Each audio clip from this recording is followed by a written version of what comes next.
Full Tilt, Chapter 12. No. 12. No guts, no glory. The room where they had taken Quinn was a long chamber full of stone tables, and you can guess what was on each of those tables. The process of mummification is not pretty. Making one mummy is bad enough, but here, where there was a new King Tut every evening, it was an assembly line, or a disassembly line, I guess you might say. On each table was another unfortunate rider in some stage of the process. Quinn was in the earliest stage, and still, to my relief, very much alive. The temple guard and a few of his conspirators had smuggled me in, but in my current hiding place, I couldn't do anything to help my brother. Not yet, anyway. He was just a few yards away from me, but all I could do was watch. He was still groggy from the drugs he'd been given, but even if he'd had all his strength, he wouldn't have been able to tear free from the ropes that tied down his arms and legs. He glanced at the fully wrapped mummy on the slab next to him. An old woman with red cheeks tended to him.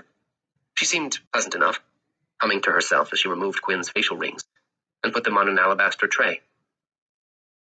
"Who said you could take those?" Quinn said, defiant to the last. "You just relax, dearie," she said, sounding like someone's grandma. "I'll take care of everything." She smiled at him and gently patted his hand. He pulled his hand away. "So, am I dead now?" Quinn asked.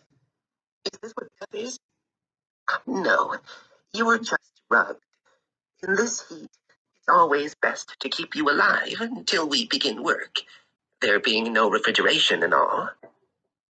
Quinn thought about this, while Madame Embalmer continued humming to herself, measuring Quinn with some sort of ruler shorter than a yardstick. Maybe it was a cubit stick. "What are you doing?"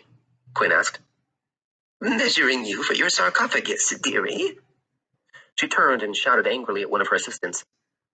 "Ahmed," she yelled, "easy on the salt."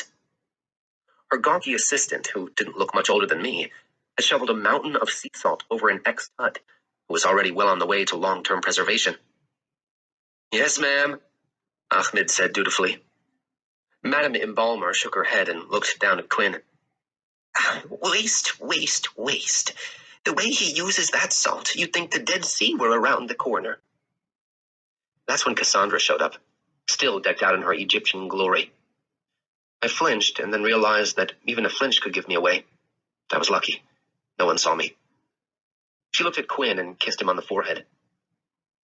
"I want him put on the fast track," she told Madame Embalmer. "Was he a good Tut?" she asked. "Oh, completely incompetent," Cassandra said.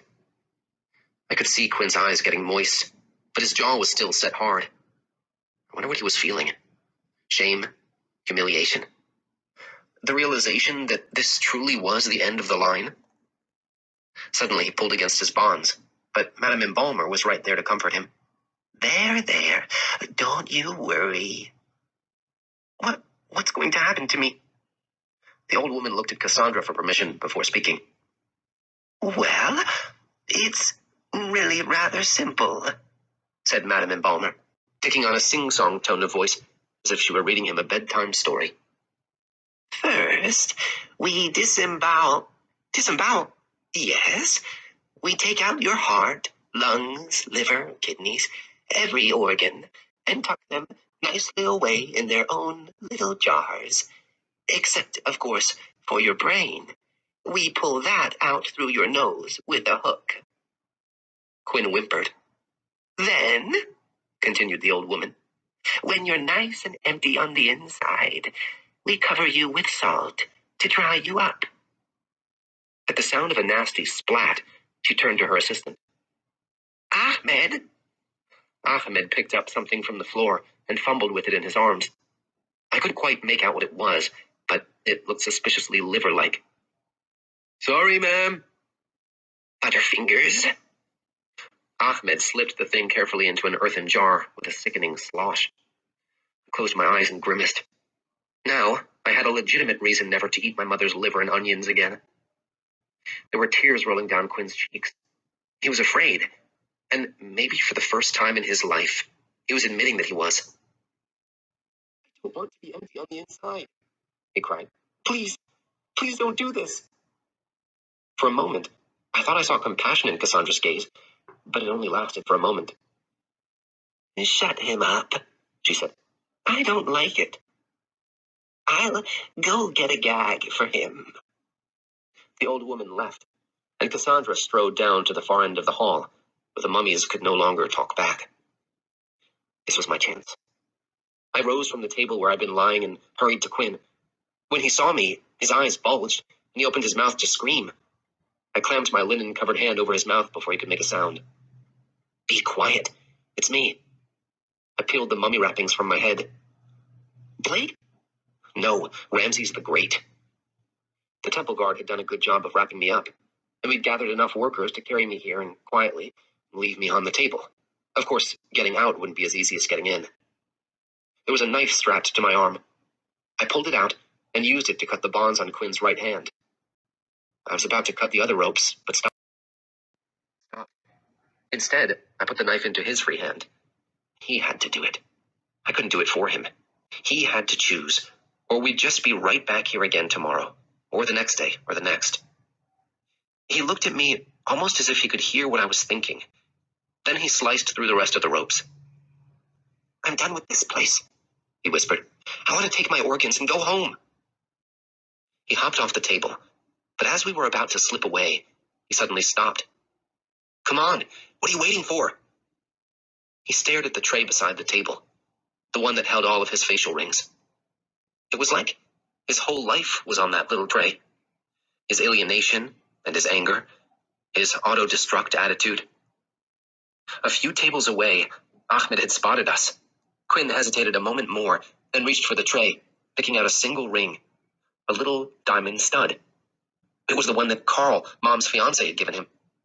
He fixed it in his ear as we ran. No! Stop them! Cassandra ran at us from the far end of the room. Workers grabbed for us, but their hands were slick from the oily balms of mummification. We evaded their grasps, but Cassandra was much faster than we were.